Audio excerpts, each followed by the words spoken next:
Senhor esteja convosco. Ele está no meio de nós. Proclamação do Evangelho de nosso Senhor Jesus Cristo, segundo Lucas. Glória a vós, Senhor. Naquele tempo, grandes multidões acompanhavam Jesus. Voltando-se, ele lhes disse: se alguém vem a mim, mas não se desapega do seu pai e sua mãe, sua mulher e seus filhos, seus irmãos e suas irmãs, e até da sua própria vida, não pode ser meu discípulo. Quem não carrega a sua cruz e não caminha atrás de mim, não pode ser meu discípulo. Com efeito, qual de vós, querendo construir uma torre, não senta primeiro e calcula os gastos para ver se tem o suficiente para terminar? Caso contrário, ele vai lançar o alicerce e não será capaz de acabar.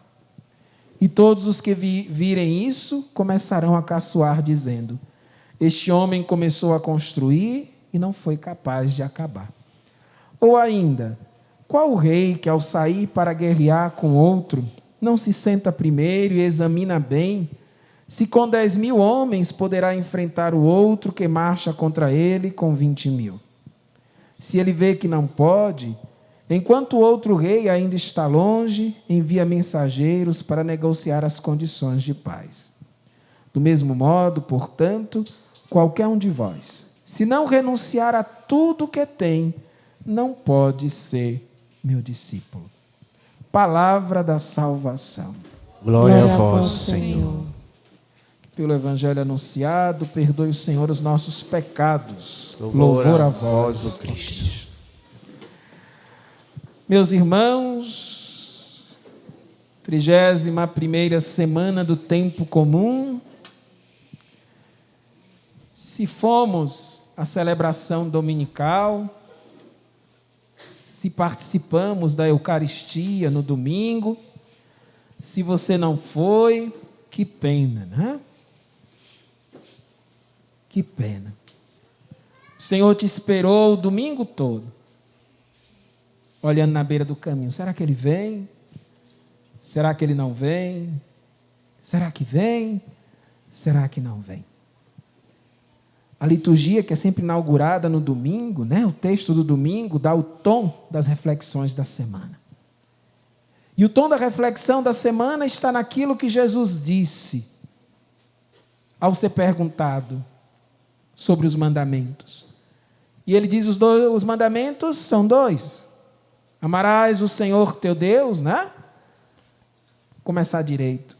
Ouve, ó Israel. O Senhor, né, é o único Deus. Não terás outro Deus além dele.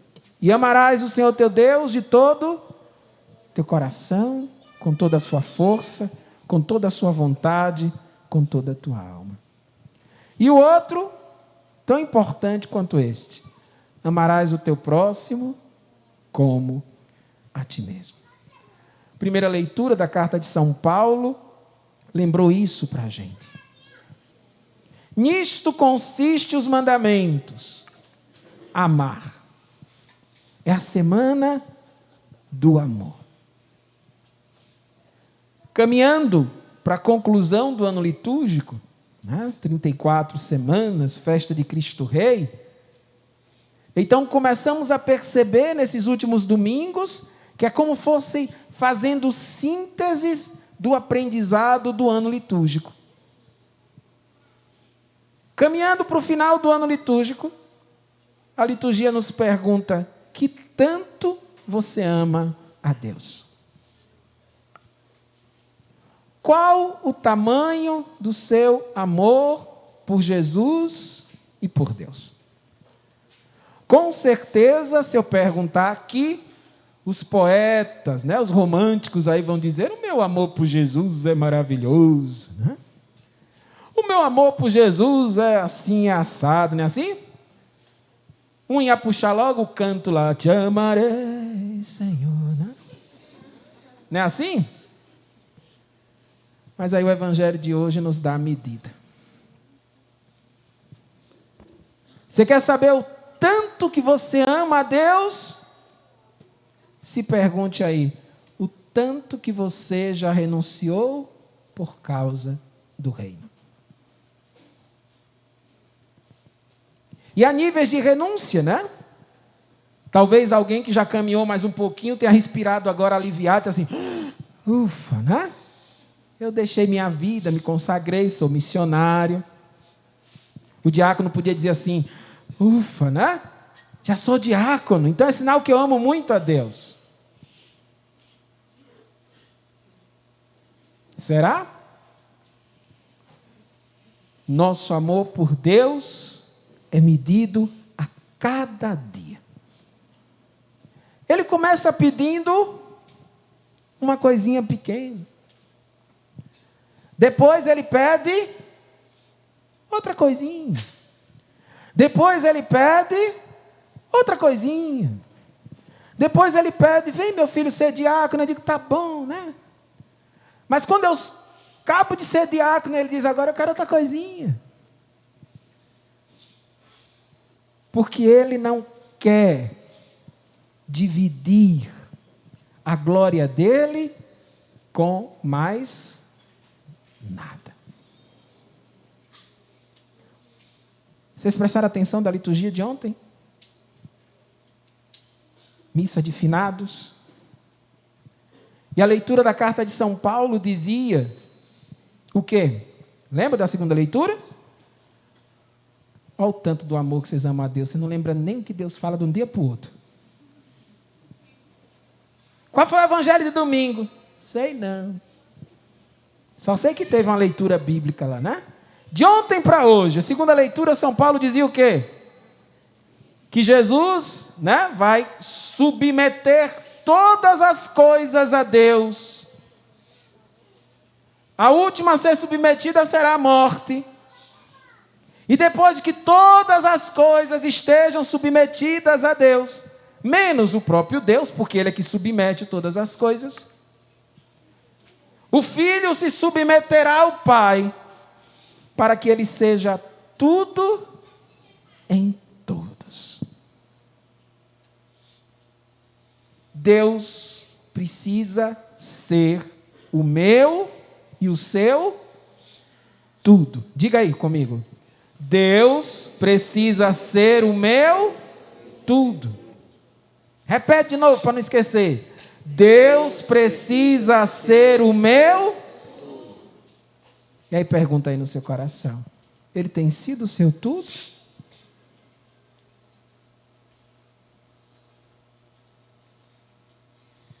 Até onde vai a nossa disposição para seguir Jesus? Para largar todas aquelas coisas que a gente vai estabelecendo ao longo da vida, os nossos apegos. A quantas coisas nós somos apegados? E se Jesus te pedisse hoje, aquela coisa que você lembrou aí, essa mesmo, e se Jesus dissesse assim, me dá, o que é que você faria? Aquele negócio que você disse assim, eu não consigo viver sem isso. Aquele namorado que você diz assim, ah, meu Deus, eu não me vejo sem fulano. Aquele marido que a mulher diz assim, não vejo a minha vida sem fulano. O marido morre, passa 3 dias, ela vai a casa de novo.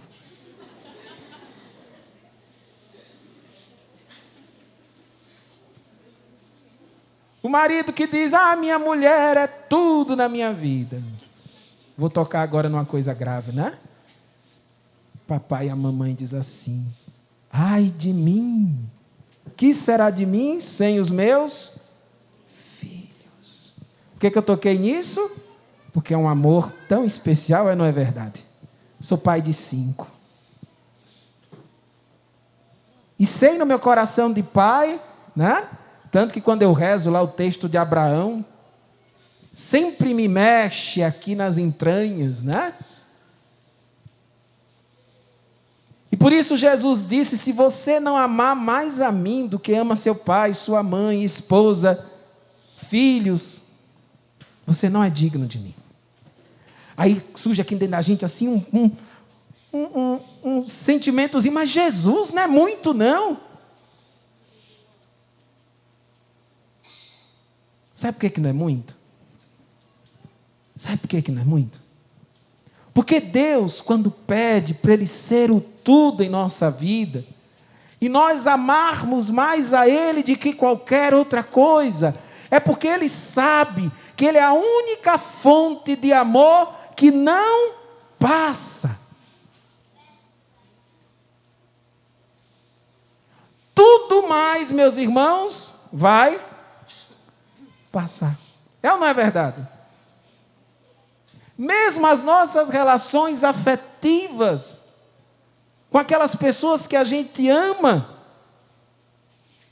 ela também vai passar. Celebração de ontem nos lembra isso? Nos lembra que há pouco tempo tínhamos algumas pessoas que nós amávamos e que hoje as vemos por um retrato, por uma memória, e às vezes até essa memória vai sumindo,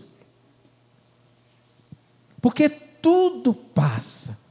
E por isso Santa Teresa d'Ávila estava certa quando rezava, né?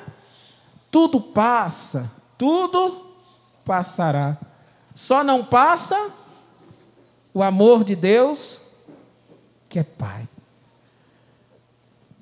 E por isso Jesus disse, é preciso radicalizar, para que você não ame mais os seus com apego, mas ame aos seus com a liberdade do amor do próprio Deus. Para que o seu amor seja um amor saudável, verdadeiro, que nasce em Deus. Apego não é amor. O amor é, antes de tudo, libertador. Pelo contrário, o apego é escravizante. Estou mentindo? Todo apego é escravizante. Escravizante para si ou escravizante para aquele a quem a gente é apegado. E por isso o apelo de Jesus para aqueles que querem seguir é que a gente seja verdadeiramente livre. E a gente poderia citar aqui Exupéry, lá no Pequeno Príncipe, né? Se eu tenho, diz a raposa ao Pequeno Príncipe, se eu tenho pelo menos uma rosa como minha, sou o quê? Escravo desta rosa.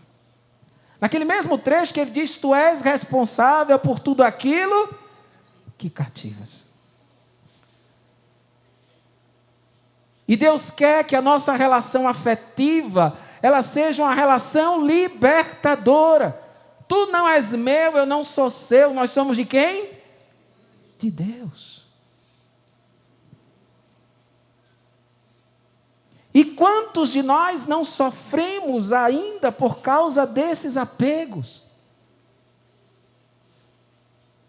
E era bom se a gente estivesse falando aqui só de apego afetivo. Mas o que a gente assiste muitas vezes é que os apegos nem afetivos são mais. São apegos materiais. Eu tenho, eu possuo.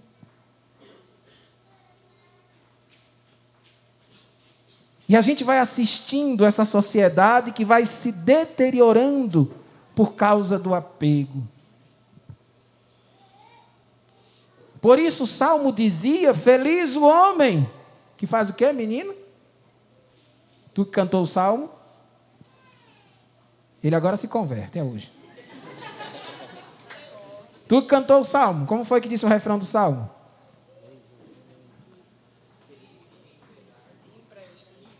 Ah, muito bem. Coisa boa ter irmão de comunidade, né? Tira a gente do sufoco. Feliz quem tem piedade e empresta. Na nossa sociedade hoje, como é que diz? guarde, esconda. Todo mundo pensando que caixão tem gaveta. Que vai levar alguma coisa. E tu não vai levar nada, meu irmão. Nada, nada. E por isso a marca de Jesus, tantas vezes que encontrou tantos outros, diz: só uma coisa te falta. Vai, vende tudo que tem, vem e segue. Esse convite de Jesus que é constante. Ah, Jesus então está dizendo que todos nós aqui vamos pegar nossos patrimônios. Ah, tá bom, se nós nos convertêssemos para esse ponto. Mas não é isso, não. Está dizendo assim, é ter sem ter. É ter com consciência de que aquilo que eu tenho, se não servir para fazer o bem aos outros, para que serve? Para me levar pesadamente para o inferno. Porque diante de mim pesará o pecado de Lázaro. Né? Sabe lá, o homem rico e Lázaro, o pobre, que morreu no mesmo dia que o homem rico, mendigando ali, e Lázaro vai para o reino, e aquele homem vai para o inferno. Precisamos nos desapegar para sermos verdadeiramente livres. Livres dos títulos, livres da fama, livres das importâncias. Numa sociedade que todo mundo quer ser famoso. Todo mundo quer um clique de fama na rede social. Estou mentindo? E aí tem gente que sofre porque diminuiu o número de adeptos do meu grupo.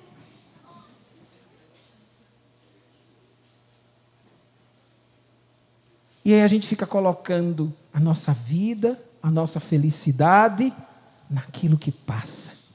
E por isso damos com os burros na água. E vivemos o tempo inteiro atrás de uma compensação. Estamos sempre magoados, estamos sempre com a sensação de que a gente está perdendo alguma coisa. Numa sociedade competitiva, onde até as relações das pessoas são tratadas como coisa e não como relação. Então é isso que a palavra de Jesus de hoje está dizendo. Você quer me seguir? Você quer me seguir? Renuncia. Renuncia a tudo. Quem não for capaz de renunciar a tudo por causa de mim, não é digno de mim. O Filho do Homem não tem onde reclinar a cabeça. Quando os apóstolos disseram, nós vamos te seguir. Ele diz, as raposas têm suas tocas, né? Os passarinhos têm seu ninho, mas o Filho do Homem não tem aonde repousar sua cabeça. Porque Jesus precisava ser livre para fazer a missão que o Pai tinha confiado a ele.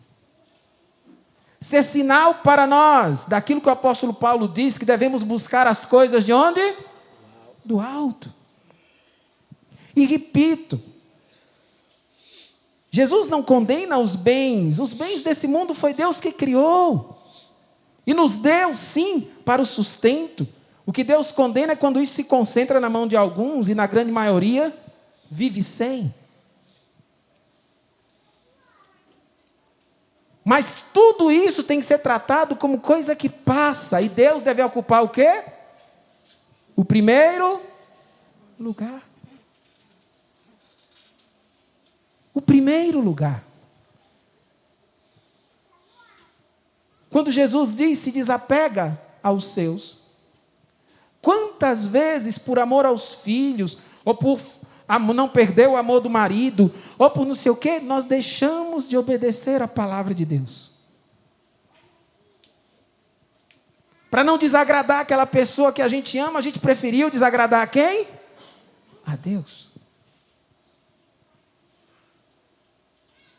E aí nós devemos pensar exatamente isso. Qual o tamanho do meu amor por Deus?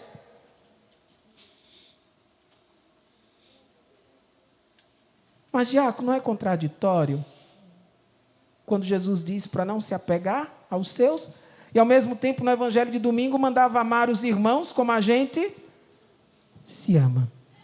Mas é porque é um movimento contínuo. Presta atenção. Quando eu direciono o meu amor para Deus, de imediato, né? Deus me corresponde com o seu amor, que me capacita para amar os meus irmãos com um amor libertador. O Evangelho dizia, não posso me apegar nem a mim mesmo. Mas não diz lá que precisamos amar a gente para poder amar o irmão? Mas este amor a mim tem que ser aos moldes de quem? De Deus. Porque o amor a mim, aos moldes desse mundo, é um amor defeituoso. Porque é um amor que, na maioria das vezes, se transforma em egocentrismo e egoísmo. E só olhando no espelho de Deus, do amor de Deus, a gente consegue reconhecer quem verdadeiramente nós somos. E aí esse amor a Deus ilumina o amor a mim e o amor aos irmãos.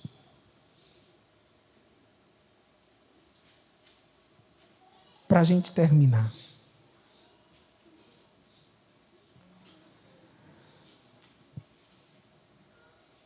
Quando Jesus diz aqui, e aí uma ajuda para entender, quando Jesus diz que esses cálculos que a gente precisa fazer, é para dizer que todo segmento a Deus tem um custo. O Senhor nos salva pela sua gratuidade, pelo seu amor, é verdade. Mas por causa da liberdade que Ele nos concedeu, de ser feita a minha parte. E a minha parte nada mais é do que radicalizar o meu seguimento a Jesus Cristo. E por isso Jesus alerta: queres me seguir? Calcula. Pesa essas realidades. Ele chama cada um de nós. Mas talvez aí na tua cabeça, no teu coração, venha aquela ideia: mas eu acho que eu não consigo, o que é que eu faço? Você viu que Jesus fala de custos, né? Primeiro o rei senta e calcula. O homem que vai construir calcula se tem. Eu vou terminar lembrando Dom Thomas More, foi bispo de Juazeiro da Bahia, depois descobriu um câncer, foi ser bispo auxiliar de Salvador e se tornou o diretor espiritual da renovação carismática, ali nos idos da minha juventude. E eu me lembro até hoje, aqui, no dia que ele disse assim: Deus não quer de nós nota 10. E todo mundo ficou olhando para ele, né? Como? Que Deus não quer de nós nota 10. Jesus disse: sede perfeito, como vosso Pai do céu é perfeito. Né? Nessa hora os legalistas lembram logo. E ele disse: não. Ele sabe de que pó nós somos feitos. Então ele diz: Deus não quer de vocês nota 10, mas Deus quer de vocês o esforço. Como é que eu dizia para os meus filhos, alguns, né? Ainda tem Jonas estudando. Como é que eu digo a ele? Estude para 10, para pelo menos tirar a média, né? Se você estudar para a média, vai tirar o quê? A média já é dos medíocres, né? Estude para tirar nota 10. Como é que Santo Inácio diz? Faça tudo como se dependesse de ti. E reze como se tudo dependesse de Deus. Se empenha. E aí vem a pergunta: mas se o meu custo, né? Se minha receita não dá? Aí vou dizer como Dom Thomas disse: sim. E o que faltar para o 10? Como é que vai ser? Ele apontou para a cruz e disse: a cruz dele completa. É esse o entendimento. radicalizar Jesus, mesmo com as nossas fraquezas, porque muita gente recua dizendo, eu não consigo fazer isso não. E quem diz que você tem que fazer sozinho? Quem quiser seguir-me, tome sua cruz e siga-me. Se é para seguir, é porque ele está indo no mesmo caminho que eu, não é verdade? E se no caminho eu fraquejar, ou algo parecer que não vai dar certo, ele está ali, para que a gente peça socorro. E eu posso citar o exemplo assim, né? Se falta receita, vai para o banco da cruz de Jesus, que ele empresta e complementa o resto. Qual o tamanho do seu amor por Jesus? O que você está disposto a fazer por ele? Ele não quer migalha do seu amor. Ele quer o seu amor inteiro, todo. Louvado seja nosso Senhor Jesus Cristo. Para sempre seja louvado e amado.